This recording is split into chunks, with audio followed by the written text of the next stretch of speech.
That's Harvey Carnegie. He went from dropshipping necklaces out of Ireland with no money to running a D2C brand on pace for $160 million this year, and he's launching 2 more. And what makes this conversation different is Harvey isn't just coming from the coaching or info world. He's pure product, physical goods, paid media, advertorial, funnels, upsell flows, a completely different game to what I've built, but the lessons are pretty identical in both industries. In this episode, you're getting what an advertorial actually is and why it converts cold traffic better than any product page ever will, the upsell sequence Harvey uses to push AOV from $80 to $200 plus without killing take rate, why he went from 105 customer support reps down to 30 using AI, and the mindset shift he says every founder needs to make before they can actually scale past themselves. Harvey's story is one of the most honest ones I've heard, getting scammed for 90 grand, PayPal wiping out 25k overnight, moving to Dubai on a hot streak and watching it all evaporate in front of him, coming back every single time. This is what building actually looks like. Enjoy the episode. I'm Harvey Carnegie. I am in this space about 6 years now. Typically, like how I started off was how everyone I know started off in the dropshipping kind of way. We were just trying to sell fucking necklaces, all this kind of bullshit stuff. Did that for a while and then had some success with like just the most random products ever. And then iOS 14 hit, nothing was working like it used to. And then I got into the direct response side, so the longer form advertorial funnels, sales pages, upsells, that kind of stuff. Through there were some other guys in the space, not many, that were doing that kind of stuff that I knew in a mastermind I was in, Alex Fedotof's, and got really, really into that, just breaking down like mainly affiliate funnels because there wasn't many like e-com guys running. Like everybody now runs fucking advertorials, but it wasn't the way back then. Learned that, actually took on some clients to basically help with cash flow because the business was in shit, and then made the advertorials work for them, and then was like, okay, I'm going to go all in. Then from there started like a beauty, it wouldn't be a brand, but it was like a branded dropshipping thing using advertorials. Saw like not massive success, but for where I was at, it was pretty big success. We scaled to like 7k per day to 20k per day with like, there was probably 3 of us on the team, like a VA. So really good margins. And then from there just was scaling that kind of stuff up and down, up and down. Then about 3 years ago now, I decided after Q4, because we had a seasonal product that we sold every Q4 and just smashed it. It was like a gifting product. So after that, I was like, I'm going to do something long term. The goal was, I'm going to sell this thing for $100 million. Let's build a brand. That's not the case now, but that's the brand that I've been in for the last 3 years. We scaled it. I think we did, I can't remember what we did the first year, but then last year we did, not last year, so the year before last year we did 12, last year we did 75, and this year we are aiming to do 250, not with just that brand. We're actually launching 2 new brands at the moment with the like a portfolio style model, but yeah, that's the short version of it. Nice. I think you said you had 1 month where you hit 17 mil as well. Yeah, December last year. Nice. Yeah, we had a couple of $1 million days over Black Friday, Cyber Monday. Crazy stuff. Yeah, I'd love to talk about that a little bit. What made you go down the route of drop shipping? Because obviously there's so many different ways you can get started online, like product, brands, drop shipping, high ticket, service based, like whatever. What made you go down that route? Bro, it's the funniest story. So it's, I had back in Ireland, like I was always like, I'm not ever going to work for someone. I'm going to be rich. Like I grew up with no money at all. I had got into vinyl wrapping cars and window tinting. There was a guy that I knew, he did like a course for vinyl wrapping, and then he actually was like, hey, do you want to come and do a few cars with me? I've got this big job, can you help out? So I helped him and got good at vinyl wrapping. And then another friend of mine, he was a mechanic, so we actually went and got a garage in a place called Dunleary in Ireland, and one side was the mechanic side, which was, there were 2 separate companies. That was his side, and mine was vinyl wrapping, window tinting, HID, LED kits, that kind of stuff. And it was fine. Like, didn't make much money, made more money than I would if I was working in like a Dunnes Stores or a Tesco or something. Yeah. But I was working all the time. We also had a mobile valeting, or a valeting side of the business. And then it was like, okay, how can I not work as much and still kind of make a bit of money? So the plan was to buy a caddy van, kit that out in like, so we could go and do like, go to businesses or business owners or busy people and be like, okay, can I clean your car, and charge them a premium? Because 1, we're going to them, and 2, they probably have a nicer car, so they'll pay a premium.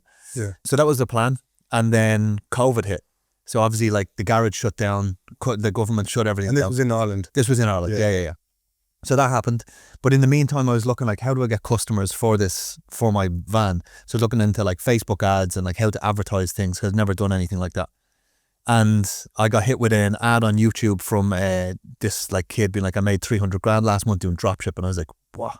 Yeah. So I had a look, went onto YouTube, was looking up what is drop shipping, and I was looking, being like, oh, I could do this garage thing. The goal was to like put like a Polish guy in the van, he'll go do it, and then when that's making money, I'll get another van and try and scale it. And then I was looking at this other model and was like, fuck, I think I can make both of these work. I don't know which one to do, but then obviously COVID hit. So I was like, okay, well, everything's shut now anyway. No one's driving their car anywhere. They don't need it washed. So it gave me the space then to just really focus on learning. And when I went into dropshipping, but I was also consuming information about everything. I was like, I'm going to have an agency. I'm going to have an e-com brand. I'm going to do info. I'm going to trade Forex. So I did everything. But with the goal was always kind of e-com because it suited me more. I didn't want to have clients. Yeah. I thought of having like clients that I had to answer to was just not something I wanted to do.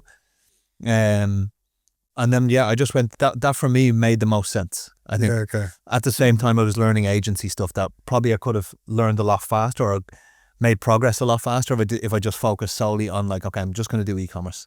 Yeah, and what was your goal when you got into dropshipping? Like, was your goal purely to make a little bit of money online so you could like just survive? Or did you have this vision of building $100 million, $200 million thing at the time? It didn't exist in my mind, man. It was, honestly, I was like, if I could make 10K a month by myself and like just go wherever I want to do, like 10K a month to me was like, that's crushing it. Like that's the top of the pops there. Like I didn't know anybody making crazy money, you know? Yeah. So I was the same. I remember like I had like zero money left to my name. Well, I had about $500 left to my name and I was stuck in Australia on the other side of the world. I was living in a hostel with like $70 a week and I had $500. I was basically right, I can go fly home because COVID just hit. It was the same time. Or I can just try and make it work over here. So I basically sold my car back in the UK for like $1,500. So it gave me like $2,000. I put that $2,000 into a course that basically just taught high ticket sales. And then I just fell into it there. And like going from like, I remember when I made my first ever sale, my goal was just to make $1,000 a week. When I made my first sale, for like, I think it was $2,000. Like that was like, it was $2,000 in my bank account, but that was the richest I've ever felt in my life because like I knew I'd now figured out a skill that I could now scale. And if one person will pay me $2,000 online, there's 1,000 more people out there that will pay me $2,000. Like, how do I go and find those people? And so I really just fell into it like that. So yeah, same as me, man. Honestly, like we mentioned at the start, $1 million a day, $17 million a month. That's great. But like the best I ever felt was not the first sale because it was super unprofitable. Not even like the first 30K month. It was the first time that I actually extracted a bit of money out. With the first Q4 I was ever in, we did, I think 250K. I say there was literally me and one person. We did 250K over that quarter, which doesn't seem like a lot now, but back then I actually got to pull out $50,000 into my own bank account. Yeah. And I was like, what the fuck? Okay, no matter what, this is it now. Like I know I've just made $50,000 over 3 months. This is fucking crazy, right? And that for me was again like the proof that this isn't a scam. I can make money doing this. Like okay, maybe this was Q4, which everyone talks about, but I can definitely make 10K a month if I just made 50. You know, so that for me was just like I don't think I'd ever been more excited about what was going on in my life at that time. Yeah, exact same thing. I remember the first time I went through it was 100K. I saw 6 figures in the bank account. Yeah. And I grew up with like nothing. Like the most I'd ever had in my bank account, maybe £2,000 back in the UK. I mean, when I saw 6 figures in the bank account, like I felt like I was doing something illegal. Like I felt like this can't be like something that's gonna like crash and burn any moment now. So it was like a bittersweet moment. So I was like, am I doing something wrong? Yeah. But yeah, like so when you got into drop shipping, like how did you learn? Like I know you self-taught a little bit on YouTube. You just figured it out as you went. Yeah, man. Biggest thing that I love in life is learning. Like in anything I've ever done, I've done so many things, bro. I'm a scuba instructor. I'm a DJ. I'm signed to record labels. I skateboard, like everything I've done. But I'm just, when I find something, I get obsessed with it. And all I consume is content and stuff around that thing. Like everything else goes out the window. So with this, I kind of, I don't know, it wasn't really a conscious decision, but I kind of just looked at it, was like, okay, what do I need to know to make this work? And I had all the time in the world because COVID hit. So I was like, okay, well, I need to be able to build websites. So I was looking at dropshipping videos, of course, because that kind of is packaged everything in one. But I also wanted to see like, okay, well, I need to know how to edit videos. I need to know how to edit photos. So I did Premiere Pro courses. I did Photoshop courses. I learned Canva. Then I learned, like, I did specific Facebook ads courses outside of just drop shipping stuff. And these were like YouTube courses. They weren't paid courses because I didn't have money at the time. So I did a lot of that stuff and then just got to it straight away, implemented straight away, and then got feedback loops, got better just from doing. I feel like that's the best way to actually get better at something, is to just actually go and do it, get a feedback loop and keep going. So I did that. I built like so many Shopify stores from scratch, and was just editing videos, doing everything myself. And then got to a certain point where I think I did like a 30K month with, it was okay margins, right? It wasn't like I didn't make life-changing money. But I then paid, I think it was $500 for a course off a guy, King Com, some young kid. And that was actually, it was a really fucking good course. I got lucky because I know a lot of people have been burnt with these dropshipping courses. I got lucky. This was a great course. And it taught me more of the like advertising side in terms of like ad copy, headlines, not like crazy direct response in depth, but it taught me how to actually think about it. And then from there, I've just invested in, I'm in every ecom mastermind there is. Like our team is in, name an ecom mastermind and we're in it. I'm in Stephen Georgie's course, his mastermind, for like 2 years. Alex Feditos, I've gone through all his stuff. Most of the people I know in the industry I've met through these like masterminds. Yeah. Yeah, same. And I noticed a similar thing across all successful operators. They were all just pretty much obsessed with like just learning all these different skills and just throwing themselves into the fire. I think a lot of people completely underestimate what's actually required because they probably see what you're doing now, or like other operators are doing now. And they think like, man, like you can't even comprehend how you can get there. But it's like, it's just so messy for the first 2 years, and you just got to kind of grind through that. How did you keep going? Because you mentioned you had like 30 failed stores as well. Like, so what was your emotional state during that time? Like, what made you keep going? Honestly, like I didn't do well. I got kicked out of school. I didn't do well in a lot of stuff. So there was not even like, I don't know, maybe I've been lucky with the mindset that I had, is like, it was never, in my head, it never occurred to me that like, we better just stop this. It was just like, I'm just going to keep doing this. We'll make it work. It would never came into my head that this isn't going to work. I didn't think we'd have numbers that we had now, but it always was just like, yeah, like there's other people doing it, right? There's no way I'm not going to make 10K a month. Yeah, that's what I say. If I see someone else is doing it, I already know I can do it. You're not going to stop me anymore. Yeah. So what was the moment everything changed for you? Like, when was that first like real breakthrough moment where like you went from like just making a little bit of money to now being like, holy fuck, like this is getting big? Okay, so that's happened, and then it's been reversed multiple times. So like the first one I told you was at Q4, where I made like, I extracted, because it's different saying, okay, cool, we did 250K revenue. It's like, how much money did, like, revenue doesn't change your life. Profit being pulled out actually does. So that 50K that I got out was like, I am minted. Like in my head, I'm set for life. This is great. Yeah. But I couldn't replicate that success because it was just perfect product, perfect time of year to sell it. Then Q1 came and that product didn't work anymore. So I had like honestly 6 months where I made no money. So that 50K was just going down, down, down. And I did the typical ecom dude thing, got the 50K and was like, right, we're moving to Dubai. So I moved to Dubai. So cost of living was expensive. I was living life, So that 50K was going down, down, down, down, down the whole time I was there. I also got into some crypto, made a bunch of money with crypto, lost that bunch of money. So then I got back down to like, I probably had 10K and had to figure things out. I moved back home and then kind of started from scratch, and then again, made a bunch of money. I made like, I probably had 300K to my name or something like that. Scaled really aggressively in that Q4, and I had an awful time. So things were good. Then I had an awful time again. I got scammed for a lot of money back then. So I had was scaling a store at about 30K per day, and I had my company set up in Ireland at the time. I didn't have a US LLC. I didn't have Dubai company, anything like that. So all I had was Stripe. I never had any issues with it, but they shut the Stripe down in the middle of, again, I only had 3 or 4 people on the team. So like it's a lot of profit.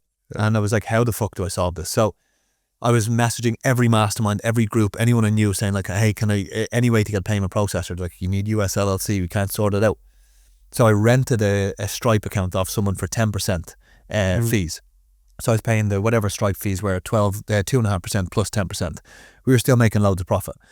But eventually the guy had like, I think 150K to be paid out to me still, because it was like a weekly payout he was going to do, and money didn't come. And I had paid the money for the ads, I had fulfilled the product, and none of the money landed. And then he didn't send you the money? Didn't send me the money. But but then he wired me 50K. I was like, okay, sweet, we're good. So I kept running the ads and got to 50K. He's like, sorry, delay, blah, blah, blah, blah. I was like, okay, I got to 50K, let's go. Okay. spent the 50k on ads and fulfillment, and then it got up to like 150 again. And then 10k would come, he'd send me 15k, and at this stage, we'd scale back down. So I got burnt for, I think it was about 80 or 90 grand, but I'd also paid the money on the ads and I had fulfilled the product. Yeah. So that went from having like, you know, 300k to now have like 40k. I was like, oh my God, I've been fully scammed. But the guy kept messaging me, no, it's coming, bro. I threatened him, never saw the money. Yeah. Well. And then moved out here, moved to Marbella, and had like 40k, but again, was running a store, not making much money. And then out of that 40k, I think about 25 of it was in PayPal and the rest was in the bank account.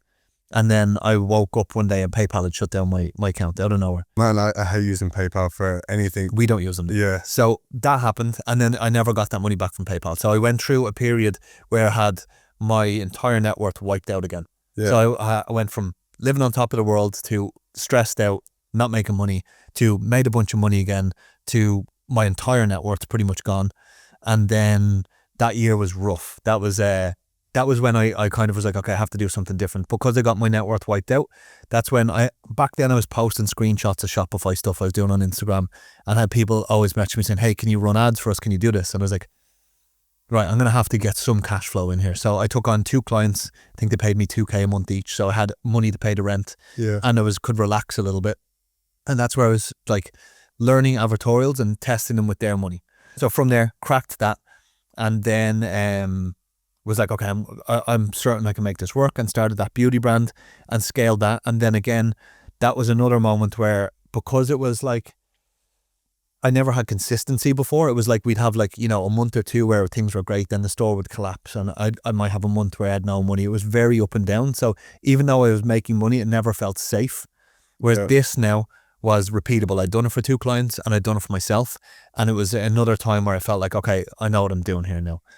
And from there, that was like a very steady journey. After that year was when we started this brand. And of course, we've had up and downs with this brand, but that was when I started to see, like, you know, month over month, year over year, everything was going up and to the right.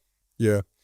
Well, it's funny. There's so many things you say then, like I've experienced the exact same like thing in parallel. Yeah. Like even just with getting distracted, like you mentioned, you had that initial success, and then like everything was just going down while you focus on like crypto and all these other things. Like, man, like that, you get to a point where you have that initial success and you just feel like you can take on the fucking world. Yeah. And like that everything you touch turns to gold.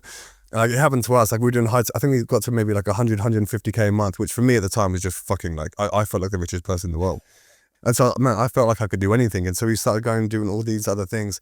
And like while I was doing all of this, like meanwhile, the 150k was going down, like to like 60, 70k a month. And I was like, holy fuck, like maybe I should just go back and do the one thing that works. But that was probably like a $400,000-$500,000 lesson. Yep. When you take the opportunity cost. So there's definitely something to be learned there. And in terms of being burnt, we worked with an agency once in the early days as well. And it turns out we started getting loads of complaints being like, hey, I paid for this product and like they're not delivering it. It's a complete and utter scam, whatever. Like a ridiculous amount, like 15, 20, 30 a day. I'm like, what the fuck's got, like we were like losing our minds trying to figure out what was going on. Like, why are these people not getting it? We basically realized that this agency we were in Australia at the time. They're US based. Someone inside the agency's account, they deny it, but like someone in the agency's account, basically during Australian nighttime, were changing the Stripe gateway to like their own personal account. No. So there was like 6, 7, 8 hour period of every single day where like all the sales coming in were going into their Stripe account. Mm-hmm. So like we were basically paying ads to, you know, so we're losing all that ad money and then also losing all the money revenue being generated. And yeah, when I look back on that, like we went back and counted, it was probably like 100, 150k. We completely down the drain. Yeah, we've had the same. We've had a cyber attack. We had to hire a cybersecurity team to come in and fix this. We had a cyber attack twice where, same thing with time zones, they would come in and they injected a bit of code into our funnels. So they'd go through our advertorial, they go through our sales page, and then 20% of traffic went from our sales page to what looked identical to our checkout. So we were running the ads. So it wasn't all of it. So we were just like, oh, results look poor at the moment. And then we found it, and then was like, we were like battling them. So we'd remove the code, then it would pop up in 2 other places. So it was someone who was literally actively in the account, like changing it as we were in there. Yeah. Had to hire a cyber security team to like patch all of this shit. We have a Slack notification now if anyone changes any code on the website, and then it AI gives it like a threat level. And if it's like above a certain threshold, we'll get pinged, and then we jump in and have a look. But we haven't had it since, thank God. Yeah, okay. Yeah. Yeah, I hear some horror stories, man, but yeah, also advertorials. So that's like obviously huge for you guys now. What is an advertorial, and why do you think it's so effective in dropshipping and ecom? Yeah, so an advertorial is basically, it's there's so many different types. There's listicles, there's all sorts of things. It's like a pre-sale page. So typically, in typical D2C, you would send the user, they'd see your ad, and then they'd land on your PDP, your product page. Like a typical, like if you were to shop on Nike, you'd see your product page. This would be a pre-sale page, so a step before. There's multiple goals with a pre-sale page depending on like where they are in their awareness. Like if this is a top of funnel customer, it would be a very much, which top of funnel is just someone who doesn't know your brand. They might not even be aware that a solution for their problem exists. So depending on who you're targeting, it will look differently. But a lot of the time, if it's a top of funnel one for cold audience, it's going to be like, you're not going to mention the product at the start. It's going to be what looks like an editorial where it's maybe a discovery story about this person who had this problem and they went on a journey to find a solution. And then this doctor or this physiotherapist or whatever the niche is, this is the person who invented the product, and you walk it through. So if you hide the sales process, it allows people to get into the story, and they kind of like identify with the person, they identify with the pain points. And then when they hit the sales page or the product page, they're a lot more warm to the idea of purchasing the product, because if you send them directly to a product page, they see the product image, they see the name of the product, they see the price. That is, as soon as they land there, they're basically making their decision based on price, right? Whereas this way you can walk them through exactly why they need it, the unique mechanism, like why this product works when nothing else has worked, without them having their walls up because they're looking at price and they look like I'm being sold to, right? For more of a middle of funnel, there'd be what's called like a listicle, where it's a much more product focused page where you will have, like, again, list out all of the objections that the customer might have and just front load them, right? The same with all the benefits, why it's important. So that would be a more brand friendly kind of middle of funnel style advertorial, and then bottom of funnel typically just send to like a product page. Yeah, okay. So like with you, and like obviously you're spending crazy amounts, like are you trying to send the advertorial as like a problem aware messaging, or problem unaware, sorry, or even problem aware messaging, and then you gradually transition them into solution aware, and then your product page does the selling? Or like, so the way, it depends on platform as well, but we don't really do much problem unaware stuff, because it's like most people are pretty, like there's a lot of advertising that needs to go into. If someone doesn't know they have a problem, you're basically trying to sell them on the symptoms. Like, hey, you could have this. Do you have an itchy elbow? That could mean this. You know what I mean?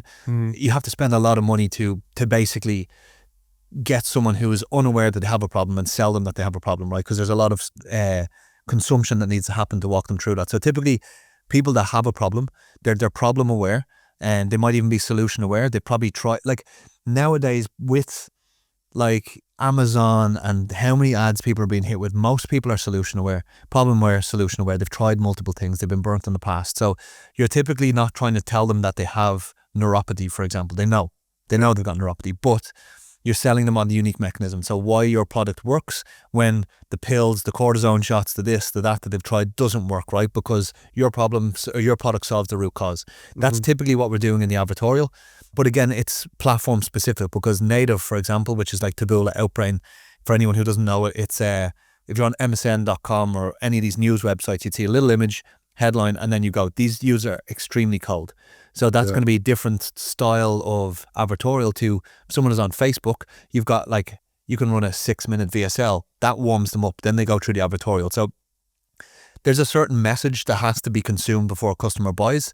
Depending on who they are, what channel they're on, it's up to you how you basically distribute that message across the platform. So what you see nowadays on Facebook is a lot of the native looking images with really long form ad copy, right? So there's a lot of consumption going on there. So there's less consumption that needs to happen on the advertorial, less consumption needs to happen on the sales page.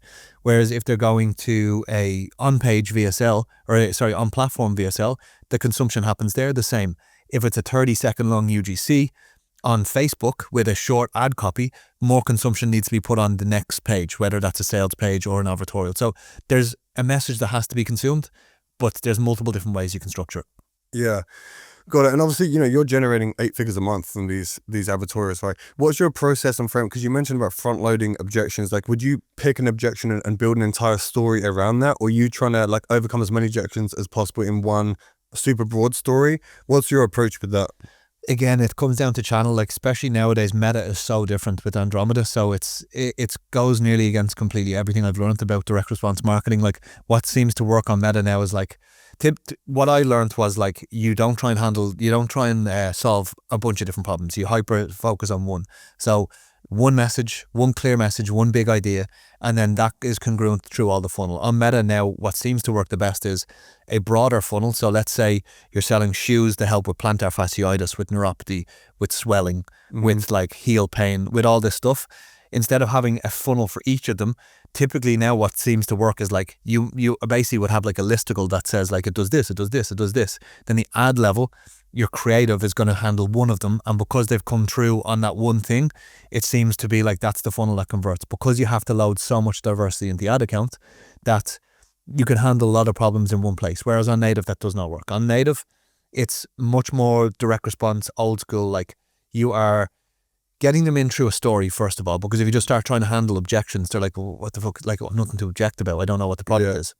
So you're typically walking them through like super catchy headline. Then you're going to walk them through like the problem, agitate the problem. Don't get into solution then you want to get into like discovery story, something like that. So they're bought into the story, and within the story is where you're handling objections. Like most people now, because they've been burnt before, are skeptical. They like to buy off Amazon. So the way we handle a lot of objections is from that, hey, look, I know you're probably skeptical. I am too. I've tried this, I tried this. I didn't think this was going to work either. So I just said, but they've got a 90-day guarantee. So I said I'd give it a try. What did I have to lose? Right? Yeah. So we're handling a lot of objections like that. Or if it's from a doctor's point of view, it's like, hey, look, I know this is so convenient. I'm the one giving the report and I just happen to have a product, but that's not why. The reason is because a solution didn't exist and I was sick of XYZ. So that's how we'd handle a lot of that. For the more middle of funnel stuff, you can front load the objections because they've seen one of your cold traffic funnels. So you can handle all the objections, boom, boom, boom, boom, boom, up front, where this is what the product does, and handle objections, right? You don't need to sell them the story. And are you running that middle funnel on native as well, or you're retargeting on Meta? No, we just run cold traffic on native. Yeah, okay. Yeah, got it. With the advertorials, obviously it helps with your conversion because people are more bought into the USP and how it works and everything. Have you found that it reduces refund rate on the back end as well because people are more bought in, or not really? No, not particularly. Our product category is has a high enough refund rate as is. So like we're in health pain relief. So the thing is, certain people, like if you're selling a product, certain people they need surgery. Do you know what I mean? If you have a torn ACL or something like that, like a massage is not going to fix that, right? But people will buy hoping that it will, and typically it's going to drive a higher refund rate anyway. On the conversion rate side of things, it's sometimes lower conversion rate but higher AOV, because a lot, like what we look for in an advertorial that converts well is like a 20 to 30% click-through rate on that page, which means you're filtering out 70% of people. So you might actually, if you went direct to PDP, you might have a higher conversion rate, maybe you won't. But what you can do is called like an AOV money close. So you can really push them to buy bigger bundles or more of product in the bottom section of the advertorial, which will typically drive a lot higher AOV. And also the customers that do buy, you've filtered out a lot of them. The customers that do buy, you will drive much higher take rates on your upsells as well. Got it. Yeah, okay. And so how often are you testing new advertorials? Native, we're testing quite a lot. It's because again, native doesn't have like a video creative, right? So we're testing advertorials almost like creative on native. But we don't want to test something completely different. So what we will do is we'll use post-purchase survey data to like try and identify like who the customers are and try to make it a bit more congruent. We might test things like button placement, which I wouldn't test on Meta. It doesn't make much of a difference, but on native it does because they're so cold. Net new, we maybe test 3-4 different advertorials a month, but it's not crazy. Yeah, okay. Yeah. We've recently transitioned to forced consumption. So our funnel is basically like we send everyone to like a low ticket program around $27. Have the whole upsell flow, and then we get people onto a call and essentially sell the coaching services. But we've recently transitioned to forced consumption. So previously it was a VSL. What we found was that people were just landing on the page. They weren't even watching the VSL. Funny enough, when we removed the VSL, the page didn't convert as well. So we need to have something there, but no one actually watches it. People were scrolling straight down to like the offer stack and the testimonial. So what we found was people were basically coming in, and it's more of just an impulse buy. They weren't actually bought into like why they were doing it. And so we've recently pivoted to a forced consumption, which I think is about 25 minutes, and the offer appears after about 20 minutes. Since doing that, the conversion has been like so much better. Like the CPA has been a little bit higher, but the AOV on the funnel is so much higher, and the ascension rate is about 40% higher, which is just wild, like for what we're doing. So yeah, like I've definitely become more bought into this recently. We've tried advertorials for info and coaching. We haven't found it works as well.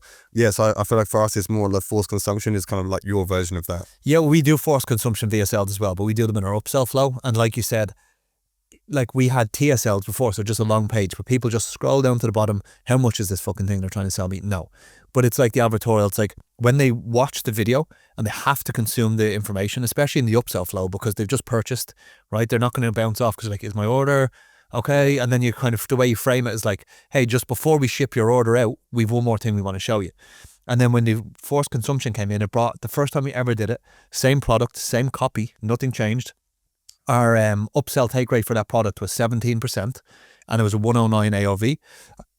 Just by making it a forced consumption VSL, it went to 33% take rate, 157 AOV. Wild. It's crazy. Yeah, that was going to be the next test. We're in the middle of transitioning all 90% of our traffic to forced consumption. The next test after that was going to be forced consumption, the upsell-one. I've always known that would help the conversion. The thing that's always made me hesitant is just the complaints and the brand. Like we've always been so big on like protecting the brand, and like we get people complaining about even having an upsell there as it is. And so if we force them to watch it, I'm like, fuck, like what's that going to do to our reviews? But yeah, I do want to test it. I'm leaning more towards testing, because when you look at the even brands in the coaching space doing 100 mil, 200 mil a year, they're all doing it. Yeah. So yeah, there's obviously something to be said for that. So yeah, people come into your funnel then. How do you approach your OTO sequence? What's your philosophy on that? Yeah, so most people are thinking like, oh, just more of the same. Now, yes, that works great for supplements and consumable products, but we don't have supplements or consumable products. Ours are all physical. So like if someone came in and they just bought a back massager, they've only got one back, right? So sell them more, just unless it's, of course you're paying like for your spouse, for your this, for your that. But what we've got over the years, multiple different upsell flows that we've just mastered and we can reuse over and over again. So if they bought a product, then the upsell-one is typically going to be something that increases the results. So like if you think about skincare, if you sell them a serum, you could sell them a device that like an actual device that makes the serum more effective because it absorbs better, like a red light device or something like that. So to be like increase the results. Another one we could promise is get the result faster. So again, it could be something that, okay, instead of getting the results in 6 weeks, you can get them in 3 weeks, right? Another one that we have is like a bundle. So instead of packaging upsell 1, 2, 3, 4, put them all into one upsell, because it's forced consumption. There's a lot of drop off in it, right? So if you have 1,000 visitors on upsell 1, by upsell 3, there might be 200 visitors. So you can actually compress all of these into a single offer where the take rate is going to be quite low, but the actual eyeballs that see it is quite high. And then what you do is run a downsell sequence where you're just selling them the products that are in the bundle one by one. And they've already been, these can be little short TSLs because they've already consumed the message here. You don't need to sell them on it again. You just make them an offer. Yeah. And that's upsell 1.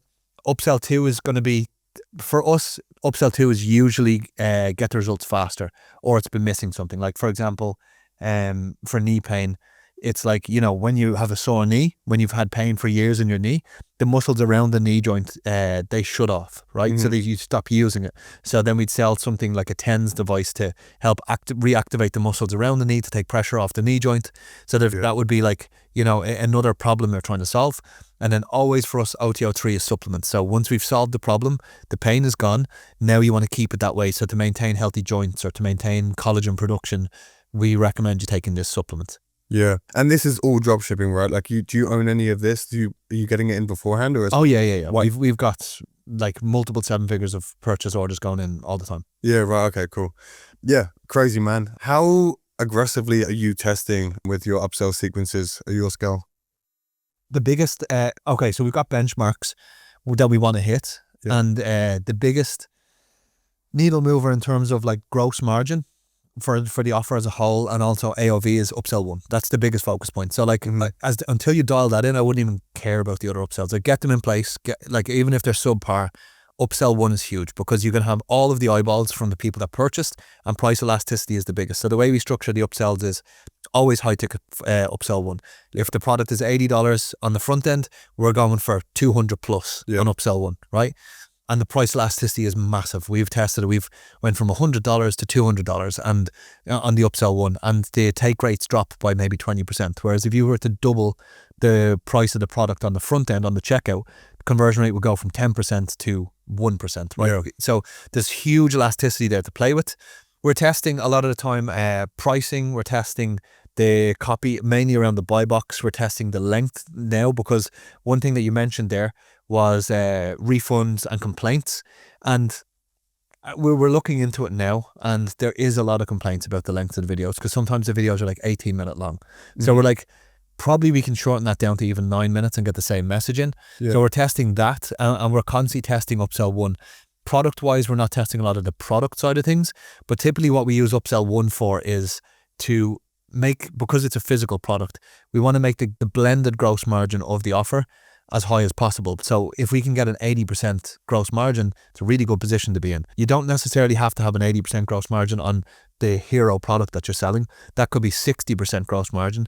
But if you can have an upsell-one where you've got like a 90% gross margin, an upsell-two where you've got like because you've priced it well, upsell-two is, another 85% gross margin, and the take rates make sense. That can make the blended gross margin of the offer make a lot more sense. So the target that you have can be a lot lower than if you were to just try and sell a 60% gross margin product. The break-even ROAS is going to be super high.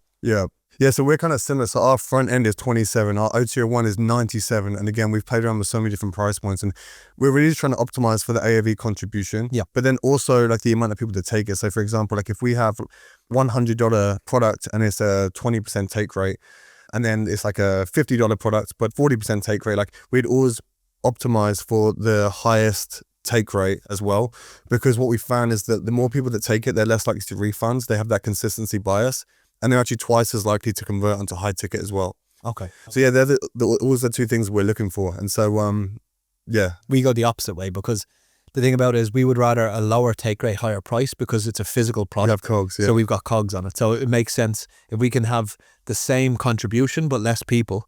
For us, it's way better, because we don't have to pay the 15-20% of actual cogs shipping. Then there is naturally some refunds that come in. There's transaction fees as well. Yeah, interesting. It's actually something I wanted to talk about. Just obviously when you pick your niche, or you pick your model, like you're picking your poison as well, right? It's like for us, we have to have a huge fucking sales team, and that comes with a massive set of problems. What is the poison that comes with drop shipping? Like what is the biggest challenge? I think it's honestly, it depends. Like it depends on your goal as well. Like if I wanted to just make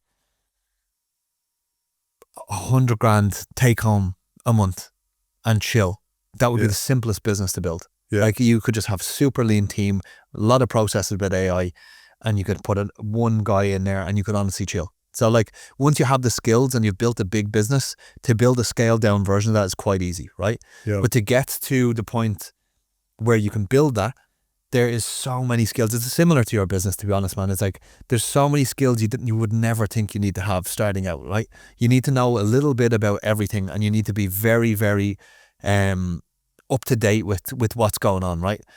The hardest thing for us in this business now is talent, but also like I'm not very.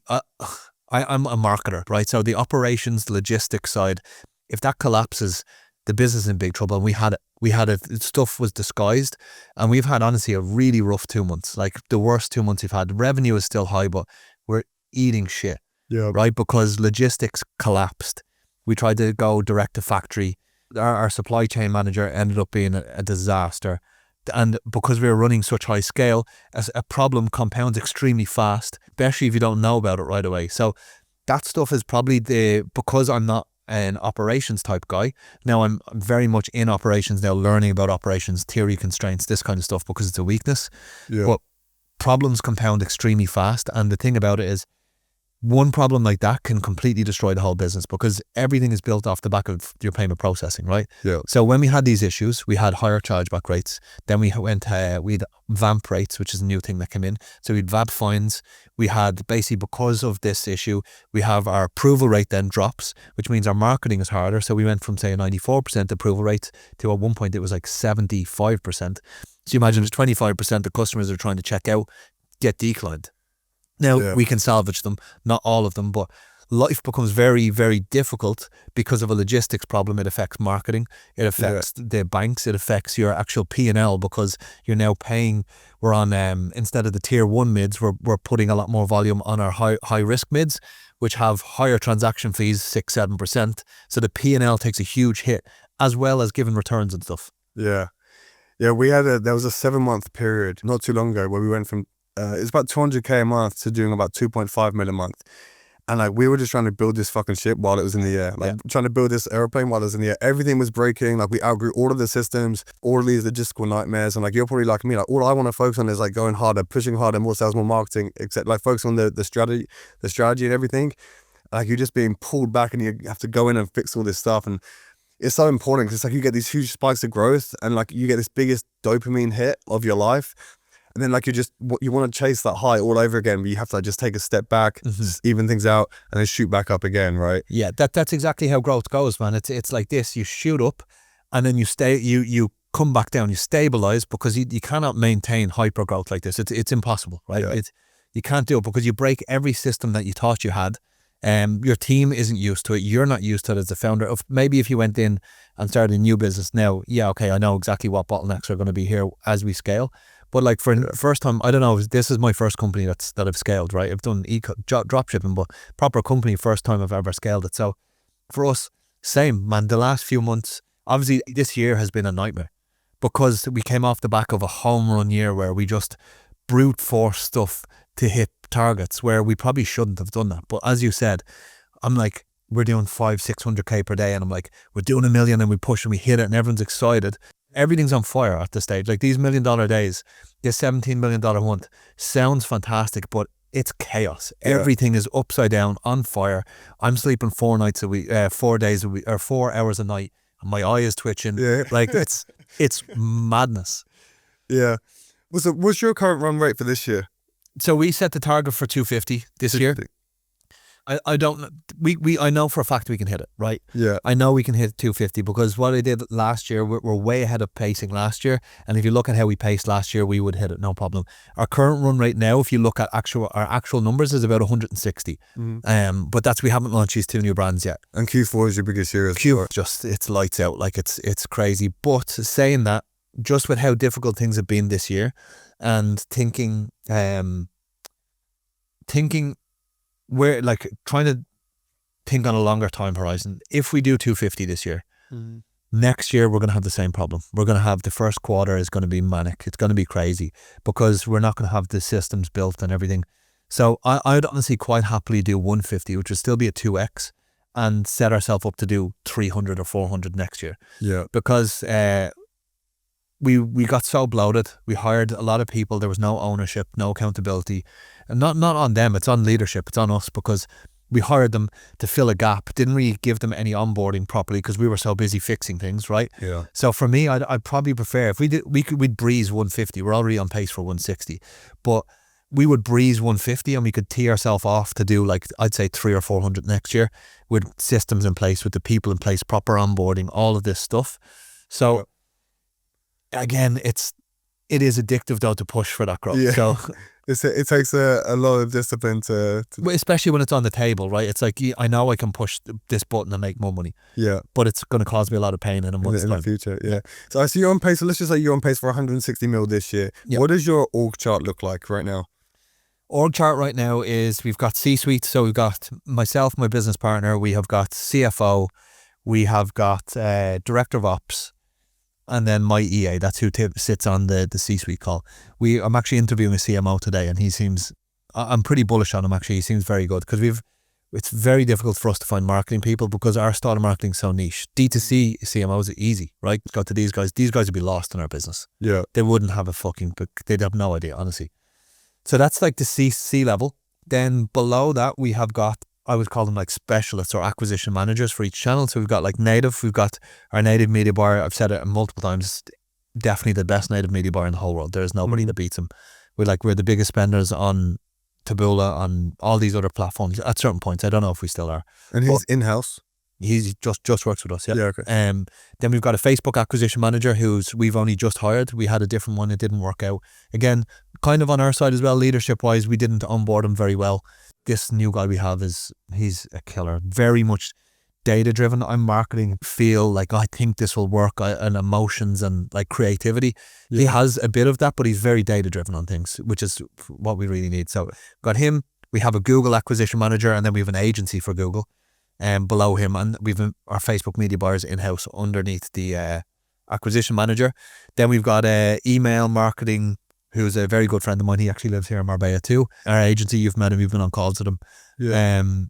Then we have got head of customer support with, we had over 105 customer support reps. We've now reduced that down to 30 because of AI, and we're going to reduce, probably shouldn't say this on a podcast, but we're going to reduce it a little more. So we managed to save a lot of headcounts with that. And are they offshore? They're all Philippines. Yeah. Now we've got the new customer support manager that we hired. He's unbelievable. He's so good, man. Yeah. Makes such a difference. And then I said director of ops. What have we got then? In each channel, then we've got the creative team, which is like we've creative manager, creative coordinator, UGC coordinator.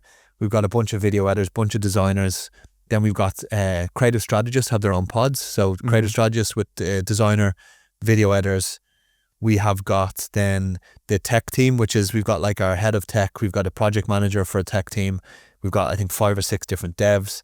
Then we've got a CRO agency. That our CRO function is very unconventional. It's probably not the best because we do in-house CRO and we do the agency CRO. And we don't actually track our tests very well. We kind of, again, it's very much impulse. Okay, you look where the constraint in the funnel is and we just kind of attack that. But it's not methodical. Like, okay, month over month, we're trying to get this incremental gain. It's very much just like, where's the problem? Where's the bottleneck? Solve that next. Yeah. Who else have we got on the team? Customer support. We have got, I think that's it, bro. Yeah. I'm sure I'm missing one or two people, but that's mainly it. And what's your day-to-day like in the business right now? Definitely not what the founders should be like. Mine is right now we're launching 2 new brands. So my business partner's writing copy for one brand. I'm finished writing copy for the second brand. So a lot of copy. We had a big issue. Meta is a very weak channel for us. It's like the opposite for most people. Like it's maybe 20-25% of our revenue. Why do you think that is? Is it because the creative is so different and like how you approach that? It's because native is so good. So like before we had native, Facebook was all of our thing, but well, it's very difficult, right? As the founder, we've got within native, we've probably 12 or 15 different channels, right? Yeah. We've got Google. Within Google, there's demand gen, GDN, search, shopping. Then there's Meta. Then we had AppLovin. There's email. So there's just so much complexity in terms of channel distribution that we needed to hire one performance marketing manager that could just own that. So I was distracted here, all over the place. Because native was so successful and we saw so much results. And if you think about the resource that goes into native, it's an image ad with a headline, and then it's in where my strength lies is advertorials, right? So we put full focus there and we kind of left Meta do its thing. And this is why now what I'm doing, we've hired the head of acquisition, but I'm in Meta. I'm in the ad account. I'm not running any ads, but I'm looking in the ad account. I have my own creative strategy pod where it's me, 2 video editors and designer. Our creative strategists were underperforming, I would say. And when I joined back in Meta, I was writing scripts and basically they were like, yeah, there's something broken. As soon as I wrote some scripts and I was QCing my creative and put them in the account, boom, they picked up all the spend. Meta improved. And I was like, look, guys, it's the fucking creative. This is how you have to do things. And I gave them a kick up the ass and they're killing it now. So my goal is like most people are over-reliant on Meta. We're over-reliant on native. If native disappeared now, our business would be very much in trouble. So I want to diversify that. I need to get Facebook back to about 40% of revenue, balance it with native. So that's my time right now is new offer, making sure Facebook is a channel that scales because there is so much volume available there. And then just honestly, just solving problems and stressing out. Yeah. For Meta, you need a really fucking good creative strategist. Yeah. You can get away with having like Filipino editors. We've got about 10, a team of 10 Filipino editors, and they're fine because we've got a really good, like we pay really well for a good US based creative strategist, because that's just key for Meta. And like, obviously you're coming from like a big copywriting background, like you're basically pumping out advertorials the same way as like we're heavily reliant on Meta and we're just pumping out like 200-300 creatives a week. So yeah, I guess it's just kind of like a different game almost. But have you seen info coaching products work well at this scale on native as well? No. Yeah. They could be. I'm just not in that space. You know what I mean? I know V-Shred. I know you guys. I don't know anyone scaling info on native. I'm sure there is some guys. Yeah. So you're obviously going into 2 other brands, but you've got the dropshipping brand that's doing on pace for 160 this year. Yeah. It's like, what's your goal with the dropshipping brand, and how do you see that continuing to scale without these other 2 new brands becoming a distraction? So the current brand that we have now, as I said earlier in this, the goal was like, we're going to sell this for 100 million. And then it became very apparent that nobody's going to buy this brand for 100 million, because first of all, it was the first business that ever scaled. So operations were messy. Everything is messy. Supply chain isn't where it should be. There hasn't been a massive focus on product, if I'm honest. Like of course we want the best product we can possibly have, but we don't have a head of product who's just obsessed with the best product ever. Yeah. But the cash flow is fantastic, right? So we made the choice last year that this is a cash flow business, and allowed us to solve problems in much more creative ways. Revenue stalls, launch a new product, it's the quickest way. Boom, revenue's back up, right? You can't do that as a brand. That's not how you solve problems, right? It's not how you build enterprise value. You can't just solve problems like that, because then you leave, the person buys it and they're like, what, I just have to keep launching brands? There's no recurring purchases. There's no anything like this. So if we just keep it on pace to where it is, like I'm not looking to grow this brand anymore. We're going to put full focus into the new brands that we have. Much better model, the CAC to LTV model. They're consumable. Gross margin, we're looking at 85% plus. We're looking at like subscription, the subscriber save. We have all the benchmarks that we want there. I have a lot of friends that help me out a lot. 2 guys recently, one of them actually I met here in Marbella. I've known him for a while. And another guy, one of them's doing 20 mil a month with a consumable. The other guy I'm pretty sure is probably 10 mil a month with a consumable. So I've got really good connections and I have a good idea of what our benchmark should be. But I think these brands could do 100 million this year. Yeah. Because we don't have to be profitable. With a physical product, you have to be profitable day one, right? Or we do have some LTV as well, but it's not like a consumable where we're looking to be 20% profitable after 90 days. Like that's going to be our target, right? So we can scale at a 0.6, 0.7 ROAS all day long. Yeah, 100%. Man, I struggled with the same thing for so long, like, because even with what we're doing, like, it's great, it generates cash, like it has like a high level of impact on like the people that we work with, lives. Yeah. But it just doesn't feel like a business. Like we start from zero every month. Yeah. We have to sell. Like, and it's like what took me so long to learn is like, we're not even a fitness business. We're a fucking sales and marketing business. Of course. It just so happens to sell fitness. Like you could take this business and copy and paste it, put a life coaching thing over it, a relationship packaging over it. It's the same thing. Which I think is valuable in itself, because you've got the skill set to go and do it. And that's why I'm excited about the new stuff, right? Because one, there's a huge, we've put, like, I could have launched the 2 businesses that we're launching now. I could have launched them 6 months ago. But the thing is, we've put so much time and money into R&D and making sure it's the best product possible, that even if we don't have the customer on subscription, we want them to be like, fuck, I can't live without this product, right? So we genuinely put a lot of time into product, and we know how to market. Like, we can sell products online. We've proven it time and time again. So now when we have a model where we're not starting from zero each month, next month it compounds, the next month, we've got maybe 50% of our revenue is recurring. Man, that's such a great place to be in. I would never build a business where just for exit value, where I'm not taking distributions. I have my lifestyle costs a certain amount of money. I would never go back below that. I need to be able to take a pretty decent salary anymore. I had that flipped before. I was like, I'm not taking any money out of the business, put it all back in. Fuck that, dude. I'm taking out a fat salary, and every quarter I'm taking out big distributions. Otherwise, I don't want to be involved in the business, because you cannot bank on the economy being in a good place or someone buying your company in 3 to 5 years. I want to build a business where that's the goal. But if it doesn't happen in 3 to 5 years, I've got independently wealthy anyway, and I live a great lifestyle. Yeah, 100%. Yeah, I mean, just going back to like what we were saying about like the cash cow business. Like for me, like I just see that, and I say this to my team as well. Like you need to see this vehicle as just like a vehicle for growth. Like use this to learn your skills, develop your skill set, develop your leadership ability, like all of this stuff, and then take that, and then now you can put that into like brand building, which is what you were talking about as well. So it's cool because we're kind of like went down this similar parallel journey, and now we're kind of both going on to the same journey in terms of like how we're thinking about it, which is really cool. And so like, are you thinking like with these new brands you're starting, are you kind of going to turn your existing team into like almost an agency that also like duplicates your processes into these brands, or are you building a team from scratch? So I'm looking to get consulting off a few guys that do like, you know, multiple 9 figures a year in this kind of holdco style thing. Dom's great for that. Yeah. Like, so he'd be one guy I'd like to speak to. The guys from IM8 as well, that dude's a killer. But basically what we're planning to do is take C-level hires, and they'll be across the portfolio. And then we will have the managers that are senior managers now, they would build that function in each of the other brands, right? And then everyone else it's its own team, right? Yeah. So ideally what we would have is like almost like a general manager or like a VP of whatever for each of them, and they would own the P&L. Right now we have got, where I want to be is we have currently got an SLT call, which is our senior leadership, and we've got every function of the business, and we've got the key metrics that matter there. So at a really high level on a Monday, we look at all the key metrics for customer support, for marketing, for sales, for operations, for HR, for all of the functions of the business. So instead of that those SLT meetings would be ran per business by the person that the operator we're going to put in place there. And then the SLT meeting I want to be on is per brand. I just want to see the top level metrics, CM1, CM2, like the actual metrics that matter to me. And I'm just dealing with a couple of direct reports, and that's it. Now, that's not going to happen this year.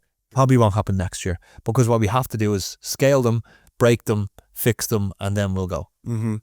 Yeah, I mean, I know quite a few people doing this, like people in like the e-commerce space. Like I know people that've got like 5, 6, 7 brands, all doing 100, 200 million a year. And so like for me, I'm saying, once you have the playbook, it's really just, I mean, like I was saying earlier, it's just copy and paste. It's talent. Different, exactly. Like you're in the talent business, like And so you're obviously going to be focusing on 2, like in your mind, what is the playbook for building a brand, like a actual brand from zero in like the 2026, like the AI era?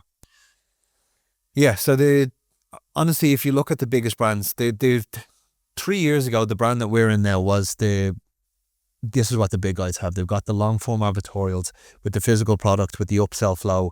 They've nailed that. Fast forward to now, the playbook, I would never get into something that wasn't a consumable. Now, like CPAs are so high, your life is so difficult, right? So honestly, it would be focus on product. Make sure it's fantastic, because even then if you do a consumable and you've got subscription, if the product is shit, you're just shooting yourself in the foot. Like the whole thing is to optimize churn. Yes, there's creative stuff you can do to optimize churn, but if the product is shit, churn is going to be high, right? So great product. Of course, this is difficult. If you're just starting out and you've no money, like, okay, you can't invest 100k into R&D. So I would probably just do what I'm currently doing with like take a white label product and try and sell it, make 100 grand and then move into this. But if you've got a few quid behind you, focus on product, make sure you've got subscriptions. And then from there, I would start with one channel and I would crack that. I would crack Meta. It's going to be the easiest one. I would crack that, make sure you've got like consistent purchases coming through. I would get the funnel optimized. I like to optimize back to front. So I would basically make sure conversion rate is right, because if there's conversion rate's fucked, then it's like, it doesn't matter how good your upsells are. So conversion rate at an acceptable point, dial in the upsell-one, make sure subscriptions are good, make sure your churn isn't too high. And from there, focus on ads. And then from there, the next thing I would optimize on is you basically want to look at your profit on a blended basis. So what are the warmer channels you can add in here too? Like you can't focus on too many things at once. Crack this. Then before going into another cold traffic source, I would be looking at making sure email marketing is there, making sure Google on a basic level, so just your search and shopping is there, and Amazon. Why? Because these are highly profitable channels, which means you can actually afford to go more in the red on your first cold acquisition channel, because your blended is what you're looking at, right? Yeah. And then from there, you can add in another cold acquisition channel, because you dialed in these warmer channels first. Again, it's a blended. You can afford let's say it was a 1 ROAS, now you can afford a 0.8, because the halo effect from Amazon, from email, from all these things drives that LTV a lot higher. That's how I would approach it. I think Just by doing that, you could get from 0 to at least 50 million in your first year. Yeah. If you're a good operator and you've been in the business before. Your first business, no way. Yeah, 100%. And, you know, obviously you have to say what you're working on, but like the 2 brands you're going to be launching, like how do you decide like what brands you're going to go with? Like, are you looking for huge TAMs? Are you looking for like which problem it is you want to solve? And like, how do you approach that? Yeah, we're looking for products that can solve the most amount of problems possible, the most amount of avatars. So for example, if you had a joint supplement, like we started say with like, let's say you just had an elbow massager, right? Yes, the TAM for elbow pain is quite big, but there's only so many angles you have, right? Yeah. Whereas if you sell a joint health supplement, you now have just expanded. You've got elbow pain, wrist pain, knee pain, back pain, shoulder pain, ankle pain, because it's a joint, as long as it works for the joint. And then within those, you've got knee pain for larger ladies, for larger men, for veterans, for desk workers. Exactly. But for each of those, you've got different avatars, right? So we're looking for large TAMs with a big pain point, so like a bleeding neck problem, but then multiple different avatars within them, because that just may allow, like if you look at IM8s, they have like GLP-1 bloating, they've got joint pain, they've got the David Beckham stat, they've got so much, and it allows you to, rather than have to keep launching products, you just keep launching angles, the same product. Yeah. 100%. Like that's why like one of the things we're going to be working on is a supplement, and my goal is to get that to several million a month. And yeah, like we just went down, like we want to find like one product that like solves the biggest TAM possible, and just find like 1,000 different angles for one product, as opposed to like a few angles for 1,000 different products. It's so much better. And again, it comes down to like one of the bottlenecks in this business is supply chain. We want to launch a new offer and we're ready to go. We can have the copy ready, and with AI we can have a funnel live within a week. Yeah, sorry, it's going to be 2 weeks, and then it's this, and then it's that, and then you're waiting, and then, oh, fuck, the box isn't ready, or there was a mistake. Whereas you've got one product, like a supplement, you don't have to, your supply chain is way simpler. I want to build a simple business as well. I don't want to have like fashion. You've got different colors, different sizes. That would fucking destroy me. You've got stock sitting on a shelf.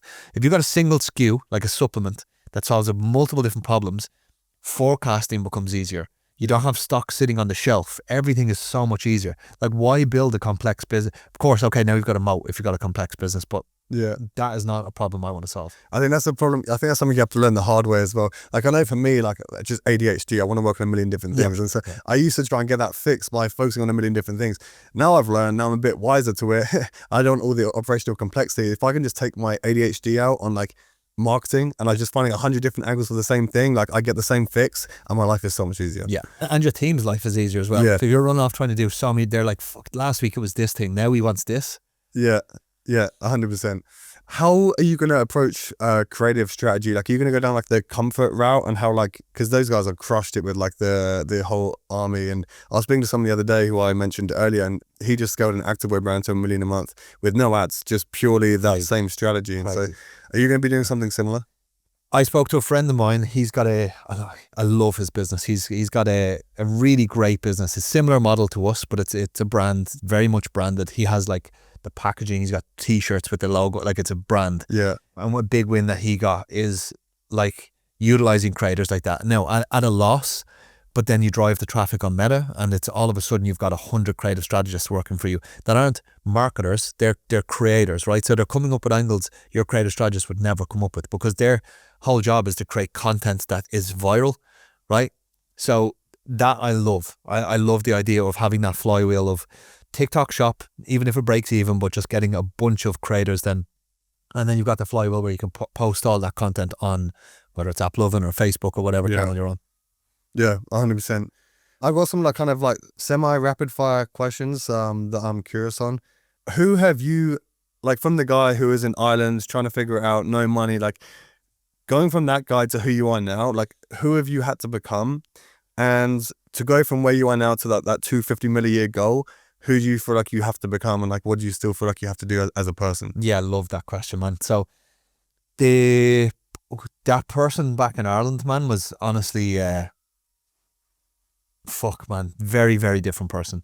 Very different mindset, very negative beliefs, very different way of seeing the world. And that was broken over a long time of like self-work and just like breaking beliefs through, like you said, you want this to be the vehicle where you grow and you learn.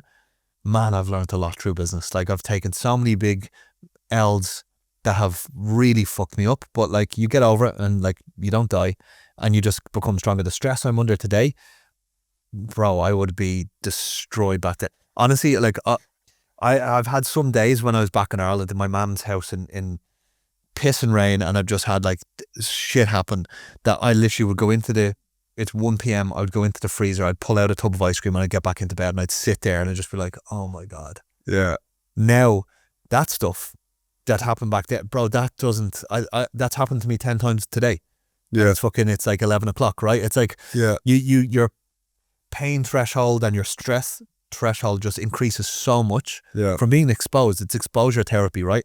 And it just builds a much stronger person, I believe. Yeah, so that person, and then in terms of mindset, like, yeah, very much different. What I looked up to was very different to what I look up to now. Completely different type of person that I want to be. Yeah. What else got me here is, yeah, honestly, just being exposed to great people. Like the business I'm in now a year ago, at the start of the year, how complex things are, and like how I've had to learn about different functions of finance, because I always thought like, okay, yeah, well, I'll just hire them to do it. But now I'm like, no, I need to understand different pieces of the business. So, but not trying to solve every problem as like a marketing problem is the biggest thing. And then to get to the next stage, this is something I think about a lot, because it's very easy to keep doing what you're doing because you're successful and think that this is going to get me there. But I think about this a lot, and it's honestly, the next stage is really learning how to be a leader, how to hand over responsibility and to get the fuck out of the way. Yeah. I can't build this business to 250. I can, but my wife would leave me and I'd be miserable. Yeah. Like I could brute force it. That's why I said that. Like I know I can brute force this to 250, no problem. Yeah. Like I'll make it happen, but at what cost? At what cost? Exactly. It's not worth it. Honestly, I need to keep learning outside of marketing about operations, about leadership, about hiring talent, and let people make mistakes. Because last year we hit 75, but it was a brute force. It was do this, do this, do this, do this, do this, and then come check. So I'm holding all of these things in my mind on CRO, creative, funnel, and I'm just dishing out tasks to do and then checking up on them and following up. Nobody's learning that way. Yeah. You've got a team, you've given yourself extra arms rather than giving yourself extra brains by allowing your team to make the mistakes. Right? Yeah. Maybe growth is a bit slower, maybe it's painful, but if they make the mistake, they learn from that, they become more valuable to your company. And if everybody across every department are making the mistakes and learning and growing, if I had done 40 million last year, but we did it in that mistake way, the business would be in a much cleaner, better place. There'd be more ownership, and we'd maybe do 300 million this year because everybody's firing on all cylinders. They feel like they're growing in the company. Yeah. The mistake is on them. They own the mistake. They level the fuck up. So I need to become more of a owner rather than an operator, for sure. And it's more enjoyment. Like if you can just give people outcomes rather than tasks and allow them to figure out how to get there, that's ultimately where you need to be. Yeah, 100%. Basically just developing mini CEOs within your organization that like are responsible for their one metric. Yeah.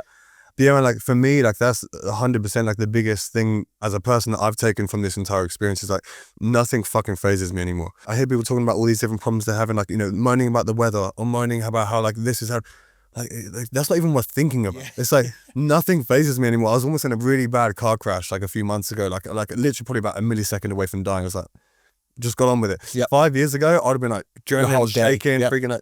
Yeah, so that's by far the biggest thing that I've grown. But like I always say, like entrepreneurship is like for me the purest form of self-development, because there's no better way to develop yourself than throwing yourself into the fire every single fucking day. And like, you know, this like business is a fucking war zone.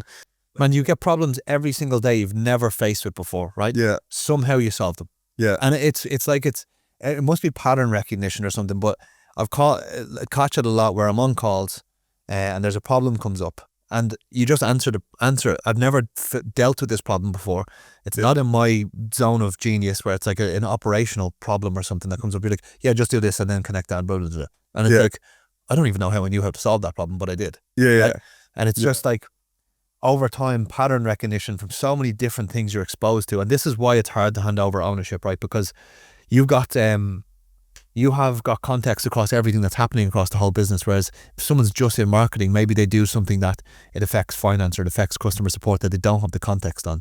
And I think it's important to then make people discuss cross-functionally, because what can happen is your marketing guy comes to you, your customer support guy goes to you, this guy goes to you. Rather build the company where they're coming to each other, right? They know who's in charge of what. So then you're not getting, because he's coming to me and then I'm going to you. It doesn't make sense. Yeah, it's like Elon put out that memo to his entire team. Like, I don't care about the chain of command. You go to wherever's most efficient. Yeah. Best book for direct response. Oh, fuck. Best book for direct response. So it's got to be Breakthrough Advertising. I think like it's what everybody will say. I honestly think nowadays, rather than, of course, read Breakthrough Advertising is great. And there's a million other direct response books that I've read. There's like Cash Advertising. There is the Boron Letters. There's so many. There's like Adweek handbook. There's so many. But there's some fantastic masterminds out there now. Like there's a guy, Zachariah. He's a Moroccan dude. He's great. Like I went and watched all his course. It's not expensive. I think it's $1,000 a month. There's the Evolved community, the ecom guys. They do a lot of copywriting. Offer Stephen Georgie, his with AI as well. Fantastic. He's one of the best copywriters in the world, right? There's if you want to learn direct response copywriting, it's never been easier. Yeah. Never. Yeah, I agree.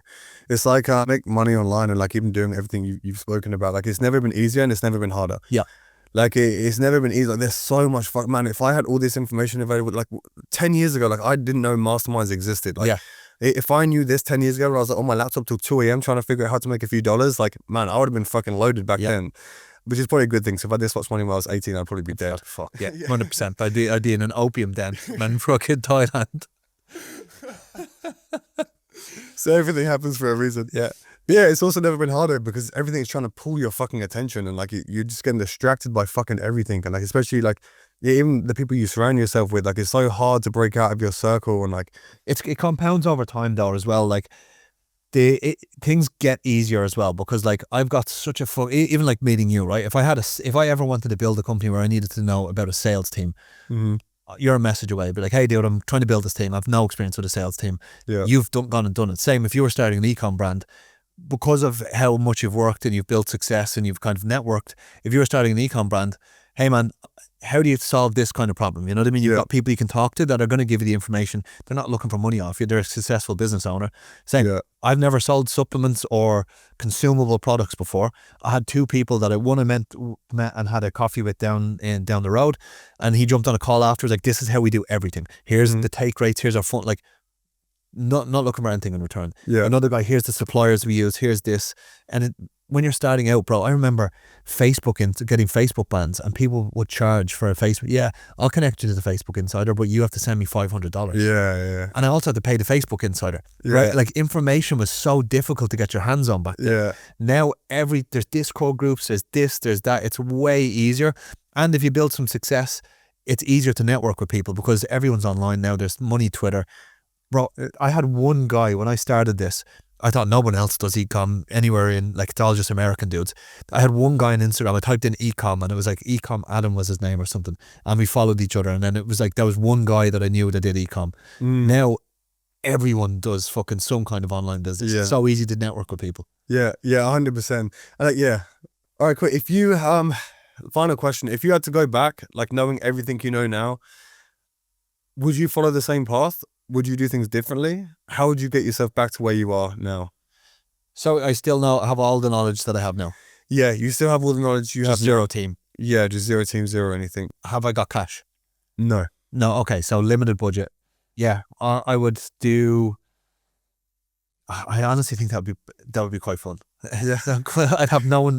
My Slack channel would be dead silent. Yeah. I would build landing pages with AI because we do this already. I would make video with AI. I'd use image ads. I would, honestly, I would run a business to 200 or 300K by myself because now AI can handle the customer support, especially at lower volumes. I can build a Shopify store myself, it's no problem. The teams nowadays are crazy as well. It makes it very simple. I build the landing pages with AI. I'd build all the images for the landing page with AI. I used to have to go and screenshot like man in pain on pixels or something. Yeah. And none of the images would look like the same person. Yeah. Now you use AI, they all look the same person. You can tell a great story. The video ads can be done with AI. The images can be done with AI. Can write a lot of copy with AI, put a lot of volume in the account. You could honestly, I get to 200 or 300K a month quite easily, and it would be quite fun with no staff. And bigger profit margin. 100%. It would be like, if you wanted even more profit margin, bro, like the biggest opportunity there is for someone starting out is to go into a market like Ireland, New Zealand, where it's not a huge TAM. CPMs are probably $10, but they've got a high GDP. So like if you were to make it, and the biggest advantage, because I used to do this as well, I did it in Australia, I did it in the UK, I did it in Ireland, was make it look like this is Irish. .ie domain name, the Irish Chronicle would be the name of the advertorial. So people are like, and then the whole story is around this Irish company that found this thing and blah, and it's so personal and so like, Ireland doesn't really have much of that. Yeah. And the high GDP with low CPM, we did this country by country. We did it like Ireland, we did Australia, we did UK, we did Canada, stayed away from US with this beauty product. And the whole angle was like, in Ireland, there's a shop, like, it'd be like Harrods, right? This one was called Brown Thomas. And then it was like Hudson's Bay or something in Australia. And it was like top 5 products for XYZ in Harrods, right? And it was like, it'd be number 1 would be the product we were selling. Number 2 would be like Olaplex, something that everybody knows, right? Number 3 would be another product everybody knew. Bro, it got so big around, people were going in. I got an email from Brown Thomas because people were going in trying to buy the product in the store. They're like, hey, I'm looking for the product. Like, never seen this before. They're like, no, it's the number 1 product in here. And they were like, what?